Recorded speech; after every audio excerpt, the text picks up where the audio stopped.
So I don't know about you guys, but I'm seeing astrology content all over the place these days. Astrology memes, astrology accounts, astrology apps. And seeing all this, I can't help but ask myself, quick question, is astrology just a bunch of bullshit?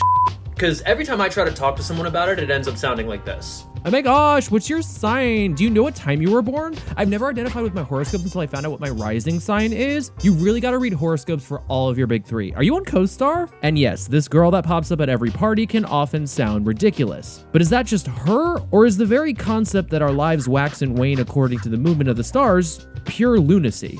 Well, the idea of celestial bodies influencing stuff down on Earth didn't just fall from the sky. As it stands, a lot of your existence is already dictated by stuff in the sky. It's why your body naturally perks up when you're exposed to sunlight, and why you probably have to bundle up in more clothes during certain months out of the year. The movement of the sun affects everything from what we wear on a given day, to where we like to travel to how we can obtain some of our electricity, to the waxing and waning of certain psychiatric disorders. Just ask my seasonal depression. And if you think the sun is the only celestial body affecting stuff down here, think again. Lest we remember that the moon and its gravitational pull affects the tides. Multiple species of marine mammals have subsequently evolved so that their reproductive cycles appear to sync with the phases of the moon. And certain studies have correlated lunar phases to everything from sleep quality to blood pressure, although the jury is still out as to how definitive those findings are. The idea of the moon's profound effect on people has been around for so long, it's affected even our language. It's where we get the term lunatic.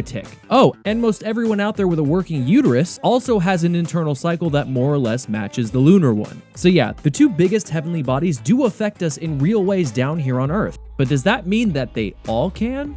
But if you really want to answer the question, is astrology BS, you first have to answer the question, what kind of astrology are you talking about? Because the obnoxious girl at the party is just one flavor of it. You know how the Chinese and other cultures assign animals to years? That's also astrology. Hinduism has its own version, and some of its practitioners are so into it, they use the stars to dictate everything from romantic partnerships to the dates of stuff like pregnancies and weddings. In fact, there really hasn't been a civilization on planet Earth that hasn't had its holy days or its folklore influenced by constellations and stars in some form or fashion. And if you think we're exempt from that rule, just ask yourself. Was Jesus actually born on December 25th? The Bible doesn't even mention the time of year that it happened. The date for Christmas came from the Roman festival of the unconquered sun, which is meant to coincide with the winter solstice. Why is Jesus supposedly resurrected on a different day each year? Maybe because Easter is actually taken from a Babylonian festival, which is why it's always on the first Sunday after the first full moon after the spring equinox. Jewish and Muslim holidays still operate on a lunar calendar. So the real question is not, is astrology BS, but rather, which version of astrology do you prefer? And before you answer, remember that no one has perpetrated genocide in the name of their zodiac sign. But think about it. Human beings as a species have only been looking down to navigate and tell time for a few hundred years. For most of our time on this planet, anytime a human being wanted to know where they were, what time it was, when to plant and harvest their crops, which way to point their ships, they had to look up.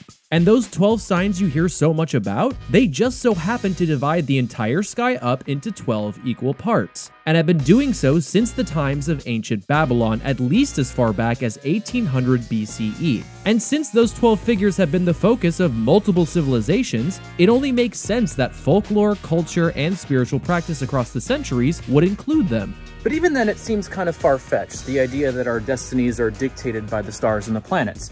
Except that's not really the promise of astrology, as it turns out. Instead, what you'll hear people repeat over and over is, it is written in the stars, or as above, so below, which is their way of saying that the natural cycles of planets coincide with the natural cycles and rhythms down here on Earth.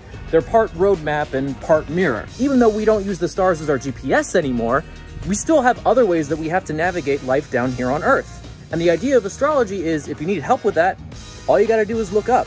Whether you see this relationship as supernatural, parallel destiny, or simply the result of generations using folklore to explain and reinforce patterns over thousands of years, it's irrelevant to the fact that the stars have already had a profound impact on shaping us as a species. And that relationship isn't likely to go away anytime soon. So attempting to dismiss it altogether is just gonna make you look like a judgmental ass. But still, all's fair. If you're still trying to avoid that obnoxious girl at a party, keep your eyes on your phone, and let's learn about something else.